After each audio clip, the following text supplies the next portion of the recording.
There's lots of talk now about various vaccinations which have come out, various vaccines. There was talk before the US presidential election. We had Trump saying that he had turbocharged Operation Warp Speed, he called it, that he was going to have a vaccine out. Everyone poo-pooed that, predictably.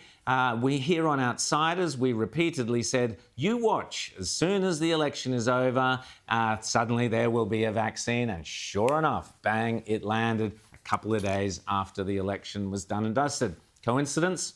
Who knows? So you've got your Outsider's Guide to Vaccination kicking off with Rita Panahi, with James Morrow and myself, Rowan Dean. Well, Rita, your position on the vaccination that's coming along. There's a couple of them. Will you be rushing out to get vaccinated against the coronavirus?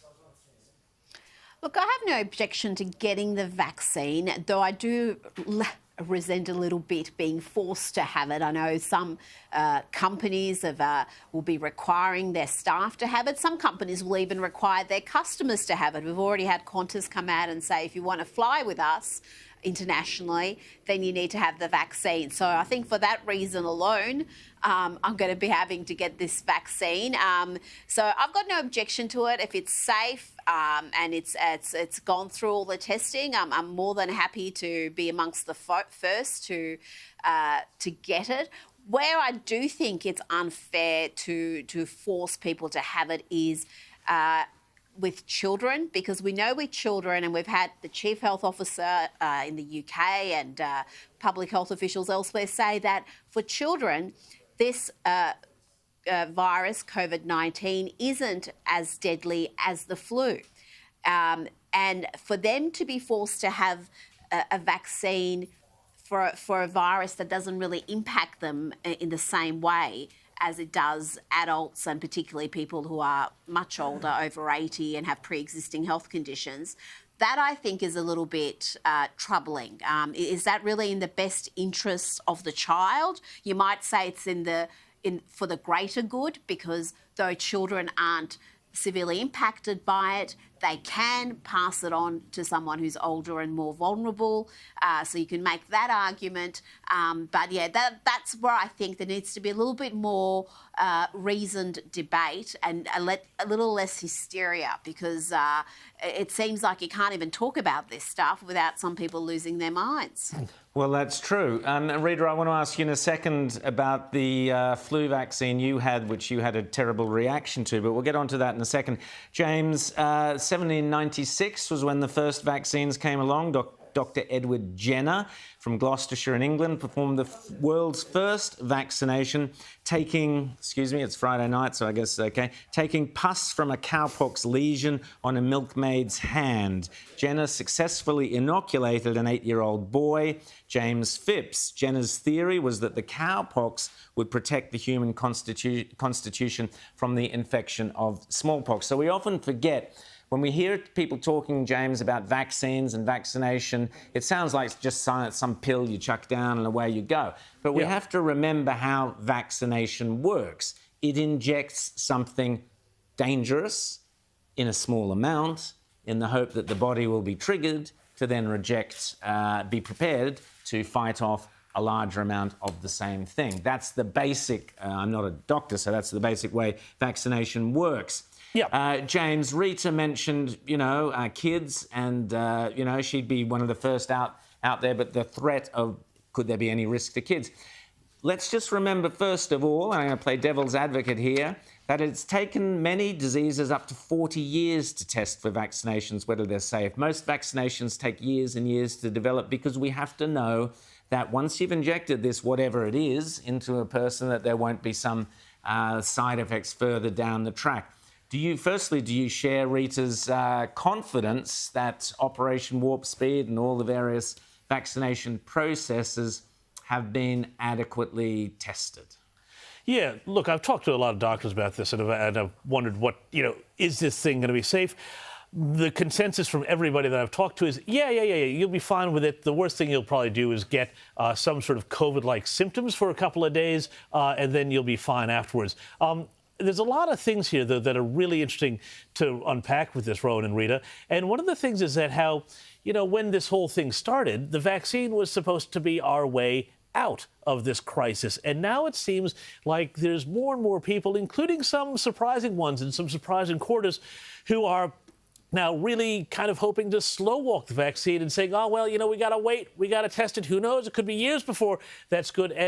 And you sort of wonder what's happening. Are people almost so, gotten stuck into this whole pandemic mode that arguing about it and everything else and the whole way of life that we've adopted, that it's become almost too comfortable for people? And I'm saying that about people on both sides of the debate. I mean, I've said from the beginning that I thought that that a lot of the response to this pandemic was well over the top, that it has been hysterical, that it has been not based on statistics or science. The mass lockdowns, which lots of doctors have said are just completely not the way to respond to these things, have been, an utter violation of people's civil liberties. Now we've got a way out of this, though. I think that people should, look to it and embrace it as a way to end this thing as soon as possible. Even if the reaction has been over the top and unjustified, it's still, a reaction. So let's get it out there. I'm happy to take the thing. I do not think anybody should be forced to take it. I do think that the people who should be offered it first are people who, work in all sorts of frontline industries, not just talking about, doctors and nurses, but, blue-collar people, people in slaughterhouses, people who work frontline in restaurants and bars and things like that. They should all be, the first people that we start to inoculate, because they're the ones who come in the contact with the most people or work in the conditions where we know this thing can spread. I want to see us get out of this pandemic as soon as we can. And if a jab in the arm is the way to do that, I am absolutely fine with it. Well, but James, Rita, some of the experts are saying, you said, that this vaccine was supposed to be the cure. So that was supposed to be the end of the pandemic and we can start to rebuild. But some of the experts are saying even post-vaccine, they want people to continue to social distance, to continue to wear masks. And some of the precautions and measures we've taken throughout this pandemic, they want to continue after the vaccine, which and we should laugh at them. Raises. We can laugh at them, but they're the expert class. They're the ones that our governments have listened to throughout this crisis.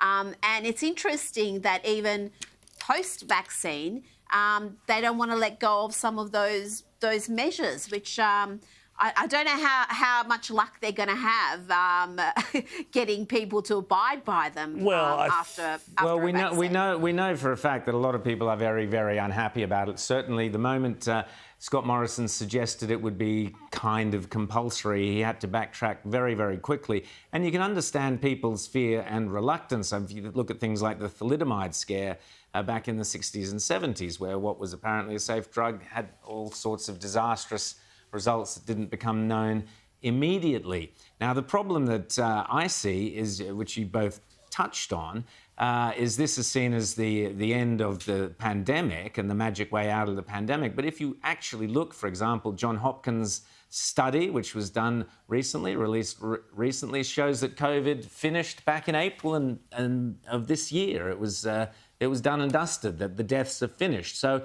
if you look around the world, yes, there are still people dying of COVID, but the huge spikes in deaths were back then. So you would have to argue, how critical is the vaccine?